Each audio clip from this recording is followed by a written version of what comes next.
오늘 하나님께서 우리에게 주시는 말씀은 요한복음 6장 1절로 6절의 말씀입니다. 이제 하나님의 말씀을 받들어 봉독합니다. 그 후에 예수께서 디베라의 갈릴리 바다 건너편으로 가심에 큰 무리가 따르니 이는 병자들에게 행하시는 표적을 보았음이러라. 예수께서 산에 오르사 제자들과 함께 거기 앉으시니 마침 유대인의 명절인 유월절이 가까운지라. 예수께서 눈을 들어 큰 무리가 자기에게로 오는 것을 보시고 빌립에게 이르시되 우리가 어디서 떡을 사서 이 사람들을 먹이겠냐 하시니 이렇게 말씀하시면 친히 어떻게 하실지를 아시고 빌립을 시험하고자 하심이라. 아멘. 오늘은 두 가지로 하나님의 말씀 전할 텐데 전체 제목은 빌립에 대한 시험, 나에 대한 시험이라는 큰 제목 아래서 첫 번째는 산에 오르는 사람들, 산에 오르는 사람들. 두 번째, 시험을 통과하는 사람들, 시험을 통과하는 사람들. 이렇게 두 가지로 나누어서 전도합니다. 먼저 산에 오르는 사람들에 관한 말씀입니다. 오늘 본문 말씀 3절에는 이러한 표현이 있습니다. 예수께서 산에 오르사 제자들과 함께 거기 앉으시니라고 되어져 있습니다. 예수께서 어디에 오르사? 산에 오르사. 산이라는 것은 평지와 구별되는 영역을 의미합니다. 평지와 구별되는 영역으로서 산이라는 것이 있는데 특별히 예수님의 3년간의 이 복음사역, 공생의 사역은 산을 토대로 해서 이루어질 때가 많습니다. 낮은 곳에서는 바다 주변이고 그리고 높은 곳에서는 산에서 이루어졌는데 그래서 아주 유명한 팔복선언, 이것을 산상수훈이다 라고도 이야기합니다.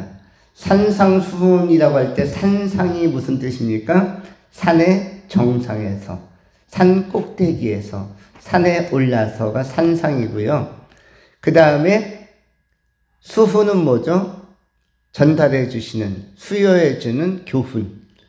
그래서 산 꼭대기에서 전달해 주는 교훈이 산상수훈인데 이것의 대표적인 것이 팔복선언. 마태복음 5장에 나오는 심령이 가난한 자, 화평케 하는 자, 온유한 자, 마음이 청결한 자에 대한 큰 복을 선포해 주셨는데 이 모든 것은 산에서 이루어진 사건입니다. 산에 오르는 것은 대단히 중요한 일입니다. 왜냐하면 산에 오르는 것은 의지적인 것이고 두 번째는 대가를 지불하는 것이고 고생스러운 것이기 때문입니다. 사람은 많이 움직이려고 하지 않습니다. 많이 움직이려고 하는 것은 에너지가 필요하고 힘든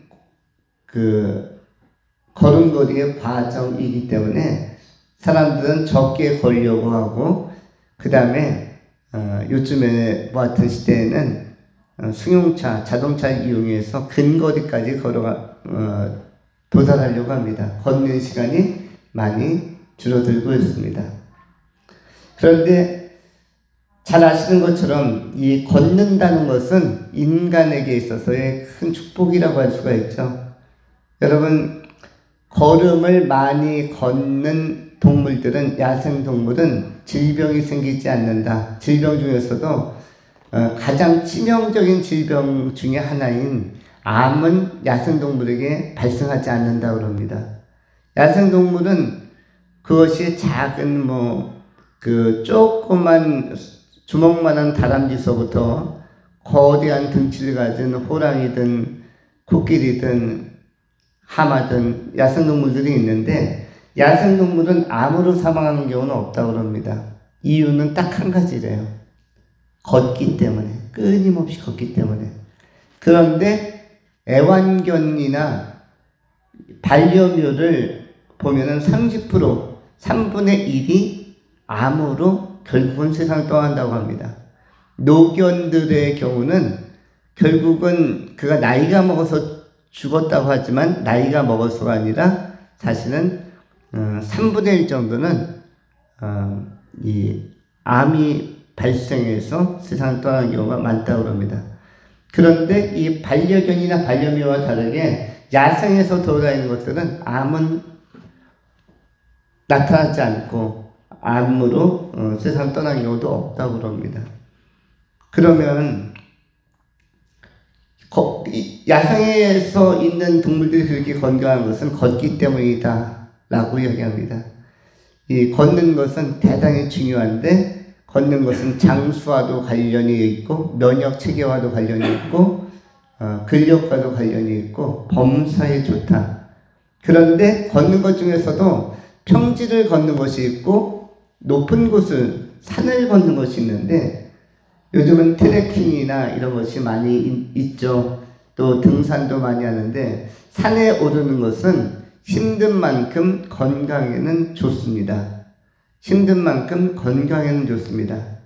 아쉽게도 오늘 이 시대에도 등산이나 트레킹 많이 하는데 예배 시간하고 딱 겹치는 주일날 오후에 대부분 등산 가는 것이 매우 안타까움이고 아쉬움이지만 그러나 걷는 것은 대단히 유익을 준다.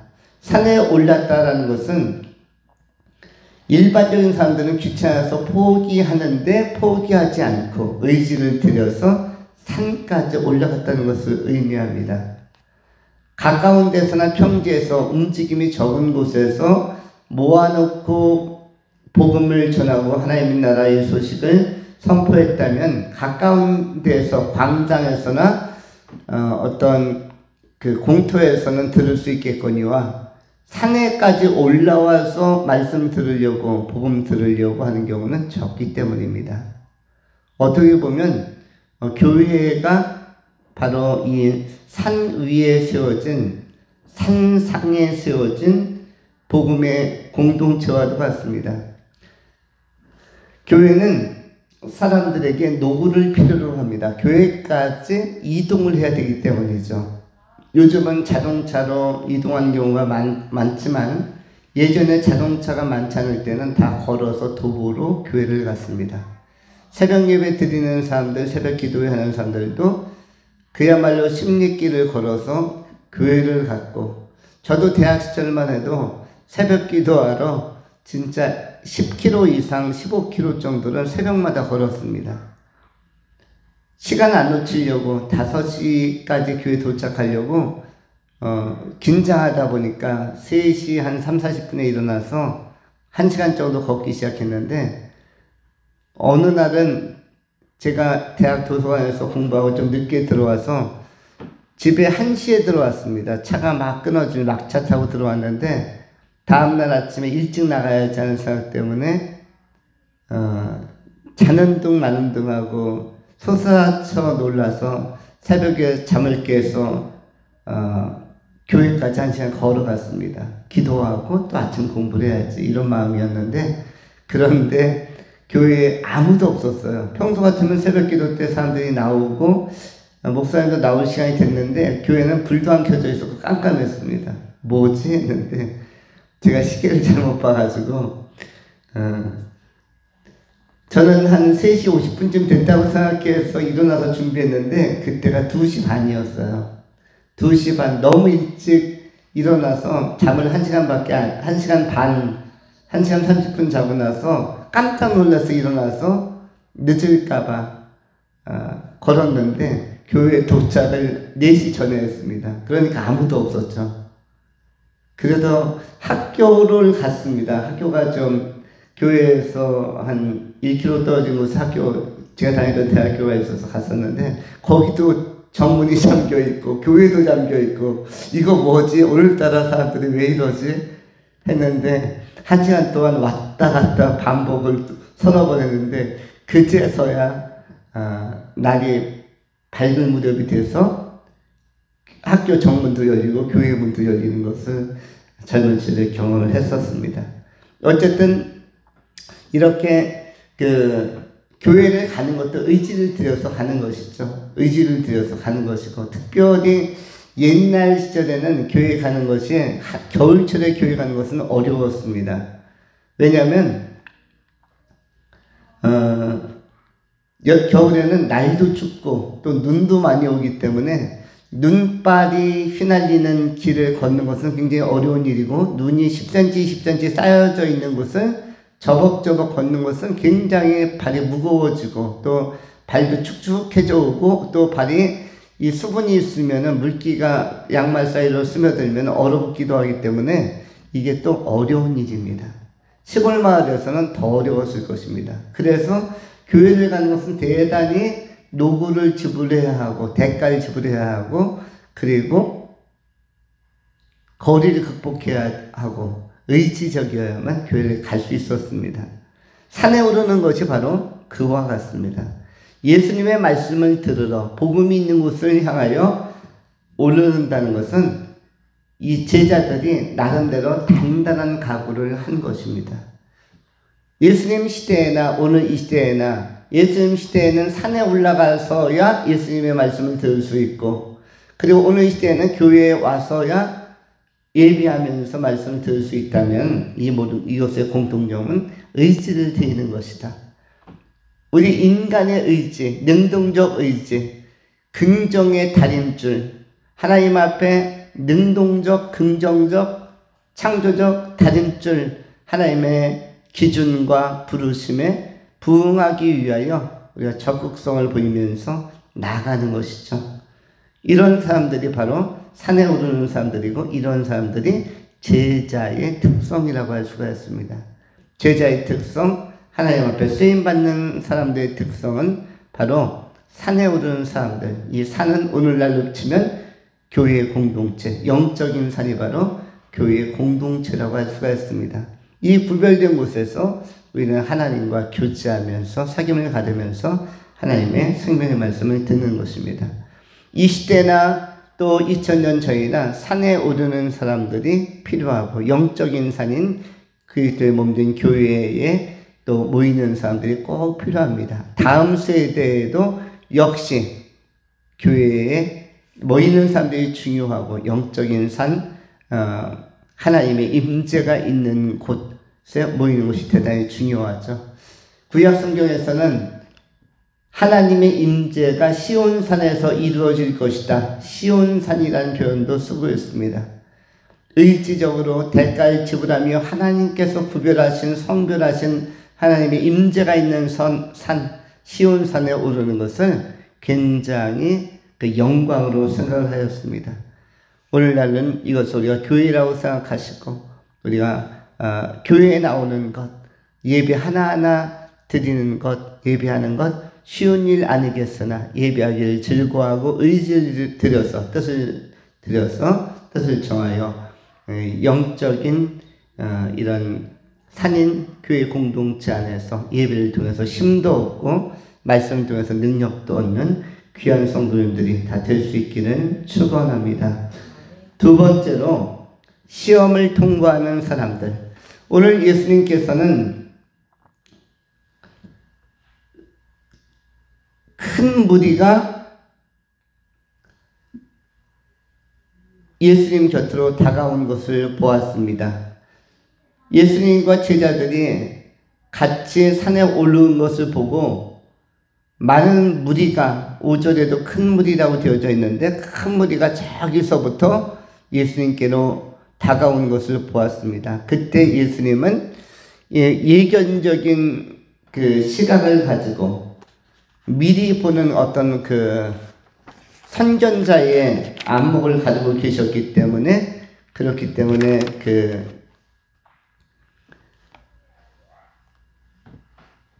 빌립을 불러서 이렇게 차분하게 말씀해 주셨습니다.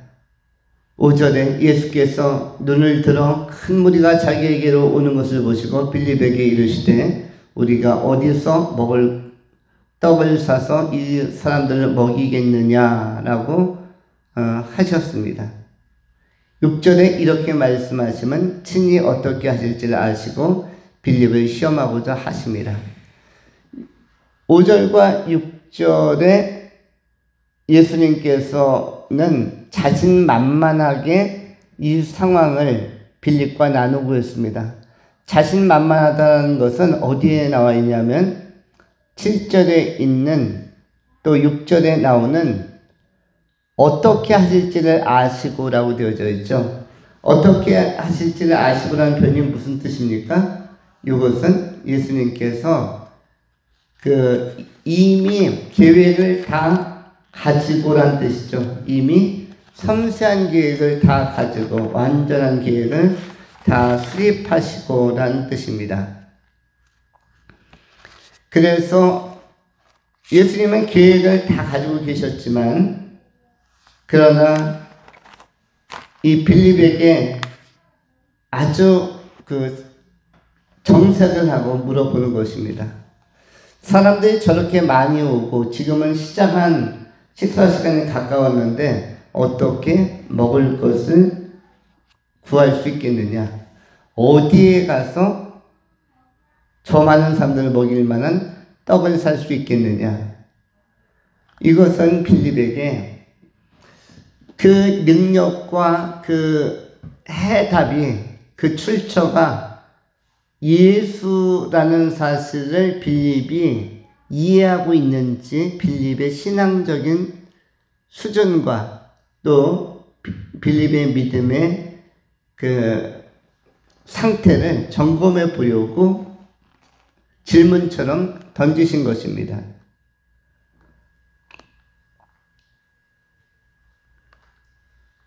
6절에 이렇게 말씀하시면 하고 설명이 나와 있습니다. 친히 어떻게 하실지를 아시고 계획을 다 가지고 계셨지만 빌립을 시험하고자 하십니다. 빌립을 시험하신 예수님은 오늘날은 누구를 시험하고 계실까요? 빌립처럼 예수에게 관심 갖는 사람, 빌립처럼 진실로 예수님을 믿고 하나님을 믿으려는 사람들을 시험하고 계신 것입니다. 여기서 시험이라는 것은 테스트라고 할 수가 있겠죠. 여기서 시험이라는 것은 다른 용례, 달리 표현하면 마태복음 4장에 나오는 시험, 마귀가 예수를 시험하려고 하는 그 템프테이션, 유혹하려고 하는 것과는 조금 다른 테스트의 성격이 굉장히 강한 시험이라는 단어입니다. 테스트라는 것이 뭐죠? 점검하고 그 진정성과 그 참된 의도를 파악하려고 하는 측면에서의 테스트라고 할 수가 있습니다. 빌립조차 예수님께서 테스트하셨다면 오늘날 현대의 그리스도인들도 쓰시기 전에, 세움받기 전에 테스트하고 계신 것입니다. 우리 하나님의 특성은 동일성을 가지고 있습니다.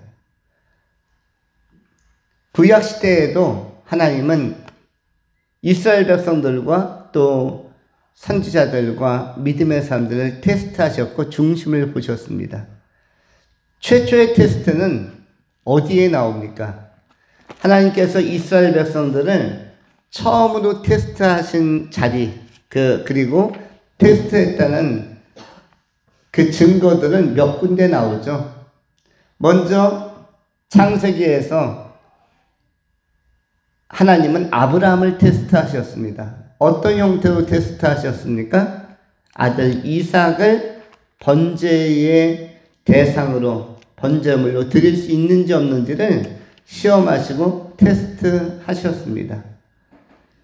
이와 같이 하나님의 테스트는 아브라함 시대, 지금으로부터 4,000년 전에도 있었습니다. 하나님은 믿음의 사람들이 바르게 증명하고 그리고 입증하고 신앙이 있다는 사실을 드러내는 것을 확인하고 싶어 하시고 그 믿음을 볼 때에 감동받으시고 매우 기뻐하십니다.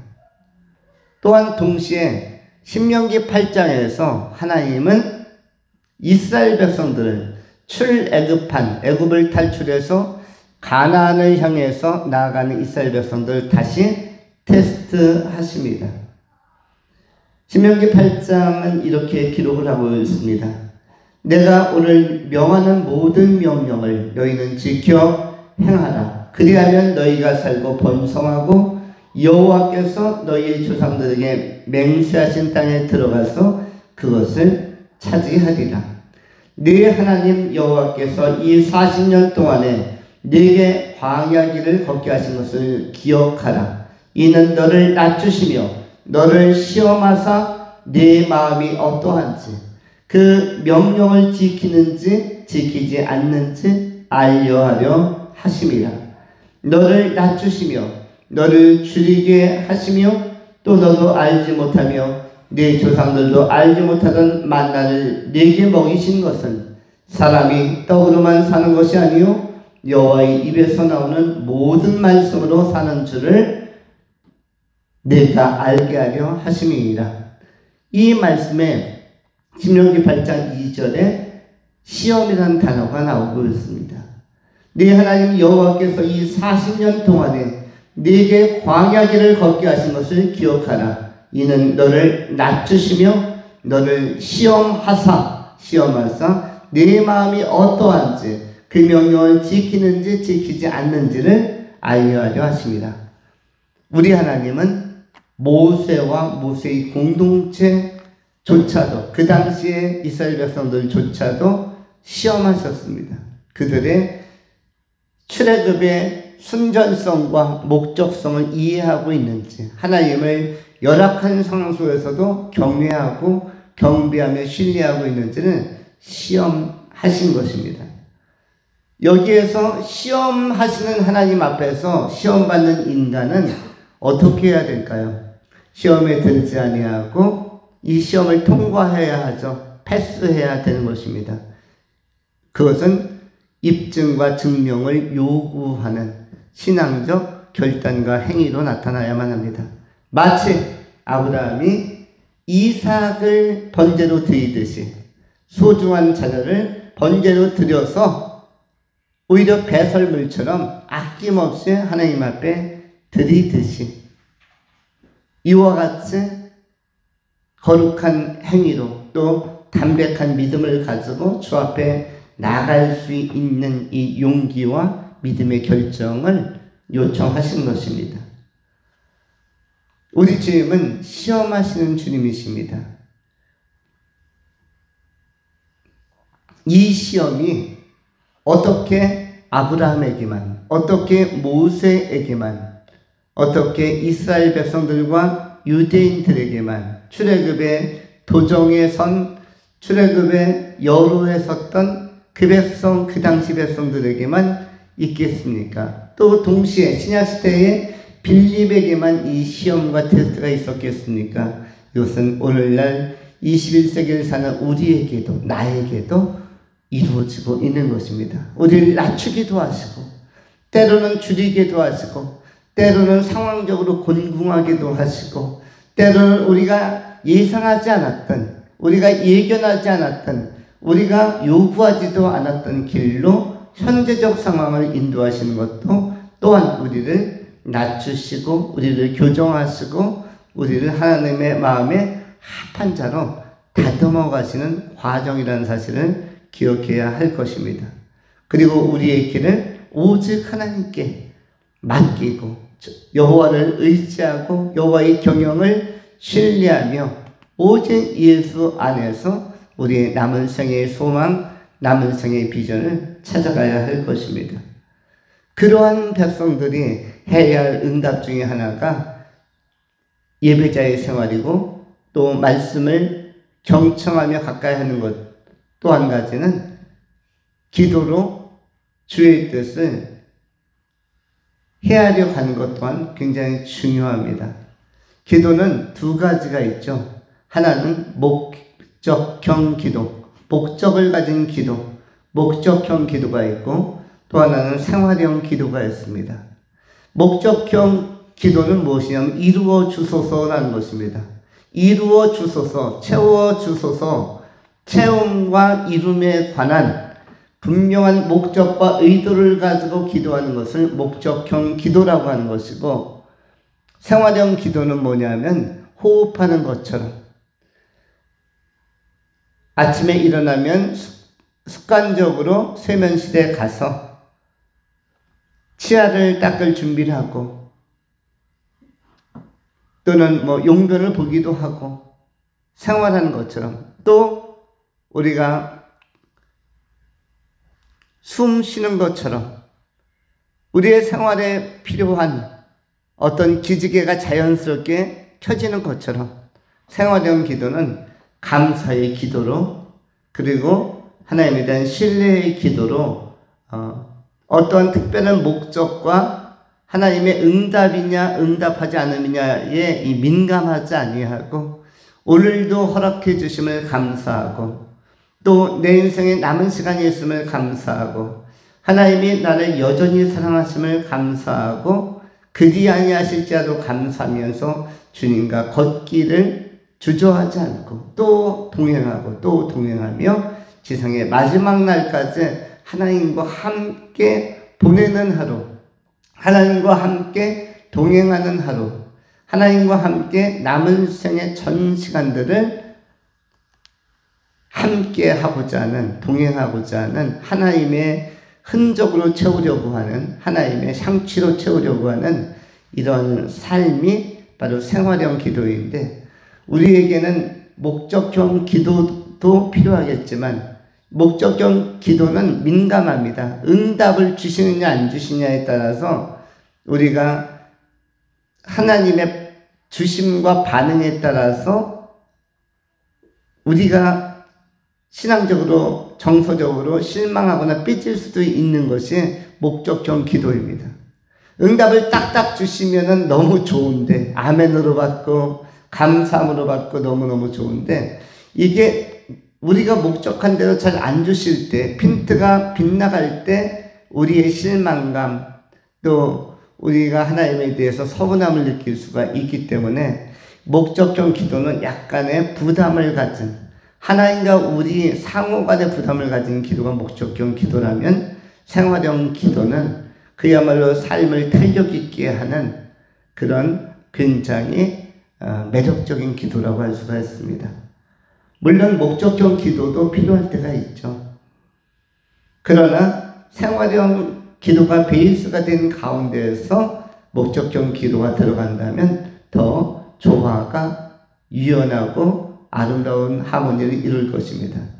여성의 화장으로 생각하면 다음과 같습니다. 기초 화장, 피부를 보호하기 위한 화장은 생활형 기도라고 생각하면 좋습니다. 여성들은, 현대 여성들은 거의 다 기초 화장을 하는 것으로 알고 있습니다. 그리고 남성들도 선크림이라든지 기본적으로 햇볕 받는 활동을 할 때는 하는 것으로 알고 있습니다. 그런데 이런 기본 화장이 아니라 자신을 좀 더 예쁘고 아름답고 매력적으로 우아하게 꾸미기 위해서 색조 화장을 하기도 하죠.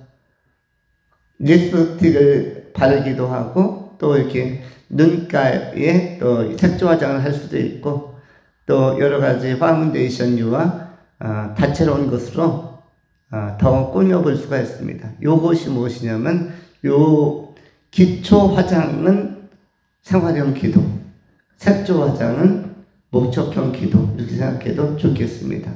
두 가지 다 유익할 수 있겠으나 지금 강조하는 것은 기본적으로 건강한 피부를 유지하는 이런 기본 화장이 중요한 것처럼 우리의 삶에는 생활형 기도가 꼭 필요하다는 것입니다.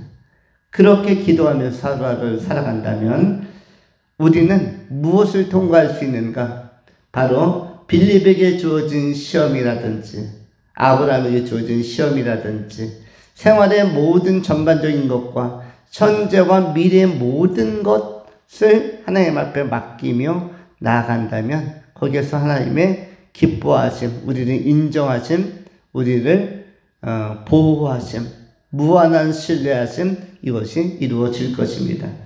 우리는 빌립처럼 어떤 삶이 되어야 하는가? 산에 오르는 사람들이 되어야 하고, 동시에 시험을 멋있게, 시험을 가뿐하게 통과하는 믿음과 신뢰의 사람들이 다 되어야 할 것입니다. 이 신뢰와 능동의 달인 줄 안에서 이 척도와 기준 안에서 하나님의 마음을 시원케 하여 드리는 예수의 마음을 기쁘게 하여 드리는 신실한 종들이 다 될 수 있기를 축원합니다. 기도하겠습니다. 할렐루야. 자비하신 하나님 감사합니다. 오늘 즐겁고 복 있는 주일 또한 오후 예배 가운데 생명의 말씀으로 힘을 얻게 하셔서 감사합니다. 남은 생의 생활형 기도와 목적형 기도의 조화를 이루면서 두 양날개를 가지고 비상하는 그런 아름다운 새들과 같이 또 아름다운 나비와 같이 자유함을 경험하며 진리 안에 거하는 우리의 삶이 되어지도록 한 주간도 올 한 해도 남은 평생에도 늘 동행하여 주시옵소서. 감사드리오며 신실하신 우리 구주 예수 그리스도 이름으로 축복하며 기도하옵나이다. 아멘.